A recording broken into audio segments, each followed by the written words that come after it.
Buenas noches, mi nombre es Esmeralda Vanessa Mendoza de Piñero y les vengo a hablar sobre lo que es la psiquiatría forense. La psiquiatría es la rama de la ciencia médica que se ocupa del estudio de las enfermedades mentales. Realmente, por toda una definición que abarque toda la relación de la psiquiatría con el derecho y las ciencias del delito, es difícil. Para ello deberá tomarse en consideración dos tipos de criterios, el stricto sensu y el lato sensu. Según el primero, sería la aplicación de los conocimientos psiquiátricos para determinar la capacidad jurídica de una persona en el momento en que, por mandato judicial, sea necesario, así en el campo penal, se determinará la capacidad de imputación en relación a lo apuntado en el artículo 62 del Código Penal vigente. En el campo civil, la capacidad de discernimiento y en lo laboral, la capacidad de trabajo. En sentido lato sensu, comprendería la colaboración de la psiquiatría. En el derecho penitenciario, como la criminología con la criminalística y con las nuevas corrientes que se están desarrollando en Norteamérica y en Europa, cuyo objetivo es el estudio de todas aquellas situaciones psiquiátricas que se relacionan. Ahora bien, existe un término importante de señalar y es la imputabilidad.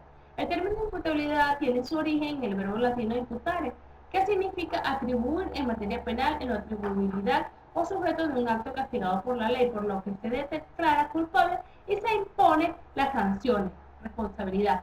La imputación de un delito de una persona consiste así en atribuirse, en ponerlo en cuenta o a su cargo.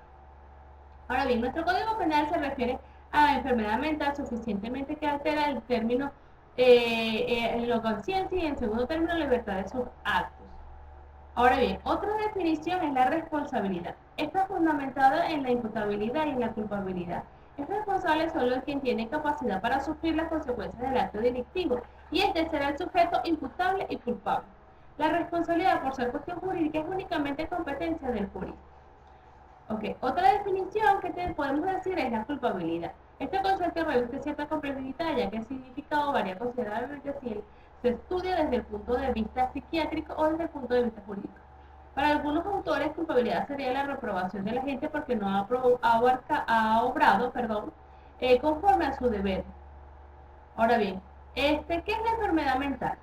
Podemos decir que la enfermedad mental es aquella que es capaz de alterar al hombre en su coexistencia con los demás y en su construcción de su mundo.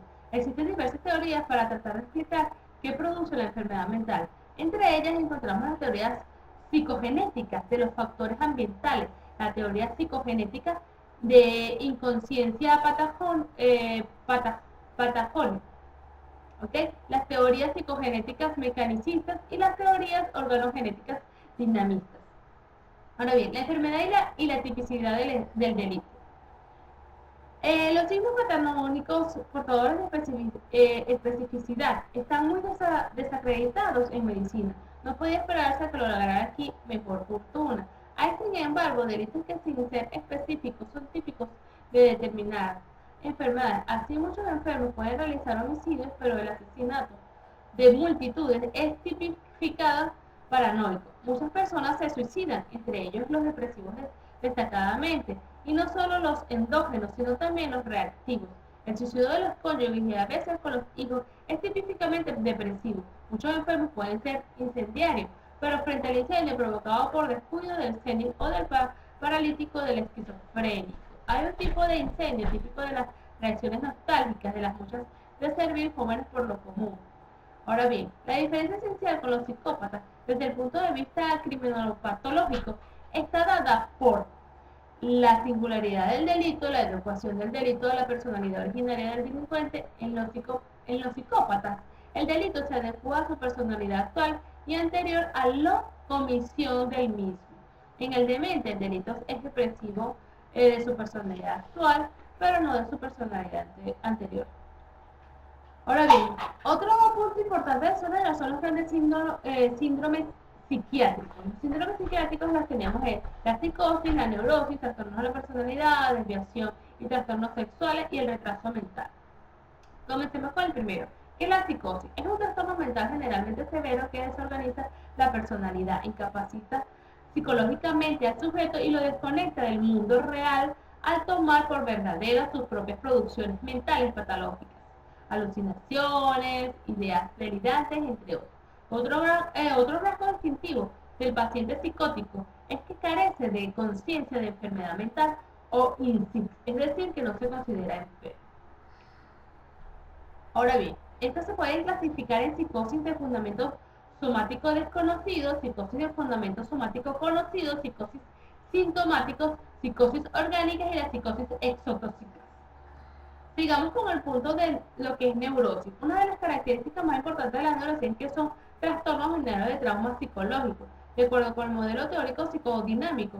Uno de los tantos que pretende explicar el origen de los trastornos mentales, las neurosis surgen como consecuencia de conflictos intrapsíquicos que, no obstante ser reprimidos por inaceptables y dolorosos para el sujeto, generan angustia, una emoción extremadamente penosa y que termina por resultar insoportable. Ahora bien, tenemos otro punto que son los trastornos de la personalidad. La 10ª revisión de la Clasificación Internacional de Enfermedades de la OMS define los trastornos de la personalidad como alteraciones graves de la constitución caracterológica y de las tendencias conductuales de la persona, que no proceden directamente de enfermedades, daños o de otros traumas del cerebro, ni de otros trastornos psiquiátricos. Ahora bien, tenemos lo que son las clasificaciones de acuerdo con la Clasificación Internacional de Enfermedades. Tenemos los trastornos paranoides de la personalidad, trastornos esquizoides de la personalidad, los trastornos asociales de la personalidad, personalidad emocionalmente inestable, trastornos histriónicos de la personalidad, trastornos anancásticos de la personalidad, personalidad ansiosa, personalidad dependiente. Ahora bien, tenemos también lo que son los trastornos de la conducta sexual. Los trastornos sexuales son registrados por la 10ª revisión de la Clasificación Internacional de Enfermedades, CI-10, que rigió a partir de 1993 en dos categorías separadas. Por una parte, las disfunciones son estudiadas dentro del grupo de trastornos denominados disfunciones fisiológicas asociadas con factores mentales o conductas, y por la otra, las parafilias, y los trastornos de la identidad sexual dentro de los trastornos de la personalidad. La tercera edición del Manual Diagnóstico y Estadístico de los Trastornos Mentales de la Asociación Psiquiátrica Americana, así como la revisión de la que fue objeto, agrupa los disturbios sexuales dentro de una misma categoría, llamada trastornos sexuales, que engloban a su vez 4 órdenes de alteraciones: trastornos de la identidad sexual, parafilias, disfunciones sexuales y homosexualidad egodistónica. Okay. El otro punto que también tenemos que tratar es el retraso mental. El retraso mental consiste en una detención del desarrollo mental que se expresa primordialmente por un déficit de la inteligencia. Sin embargo, la sintomatología del retraso mental no queda reducida a un simple insuficiente, ya que otras áreas de la personalidad se encuentran también afectadas. A tono con estas más perspectivas, en American Association of Mental Define el retraso mental en la siguiente manera. El retraso mental se refiere al funcionamiento intelectual general significativamente por debajo del promedio, asociado a un deterioro de la conducta adaptiva y manifestando durante el periodo de desarrollo. Ahora bien, podemos decir que existen varios tipos de retraso mental. Entre ellos tenemos el retraso mental leve, el retraso mental moderado, el retraso mental grave y el retraso mental profundo. Otro punto importante que también debemos resaltar en esta temática es la experticia. La experticia en los criminales es un recurso judicial tan antiguo como la magistratura misma, según nos señala el profesor Arminio Borjas. ¿Okay? Continúa. En todos los tiempos ha de suponerse los encargados de la administración de justicia han debido solicitar el auxilio de mejores luces en personas que tuvieran mejores conocimientos que a ellos les fallara. Ello no obstante, ni en los pueblos del Oriente clásico ni en la antiquísima civilización china se hallan vestigios legislativos de que fueron requeridos. En el proceso penal, los servicios de los médicos o de otra clase de expertos.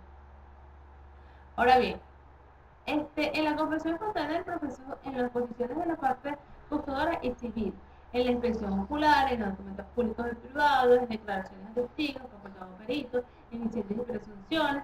En cuanto a la materia civil, eso es en cuanto a la materia penal. Ahora bien, en cuanto a la materia civil, señala la ley que puede nombrarse un perito experto por cada parte y otro lo nombra la ley y el juez. ¿Okay? Con relación al secreto profesional del experto psiquiatra, Félix Amarista señala, el experto psiquiatra está obligado a guardar secretos sobre los hechos que llega a conocer en el curso de su misión, pero las bases del secreto profesional en cuanto a los peritajes se separan un poco de aquellos que se regulan la práctica médica habitual. ¿Okay? El experto psiquiátrico se encuentra con dos clases de confidencias. Una de que son las de los hechos en su condición y calidad de experto que él debe reseñar y está en condiciones de revelar, y otras recibidas como médico para las cuales está obligado a guardar el secreto profesional absoluto. Ya para finalizar, tenemos la importancia médico-legal de la psiquiatría forense. La importancia legal médico de la psiquiatría forense se manifiesta en el derecho civil y en el derecho penal. Por ejemplo, en casos de interdicción civil, de la determinación del diagnóstico de uno de los síndromes psiquiátricos que han escrito, y en cuanto sea posible determinar el grado que lo incapacita para privarlo de la conciencia de sus actos. Pudo estar privado de la misma anteriormente, y por consiguiente, cuando se pudo cometer un hecho delictuoso, hasta allí llega la función del psiquiatra forense, no debiéndose hacer en la experticia psiquiátrica alusión al término inimputabilidad. Esto es todo lo que tengo que decir. Muchas gracias por su atención.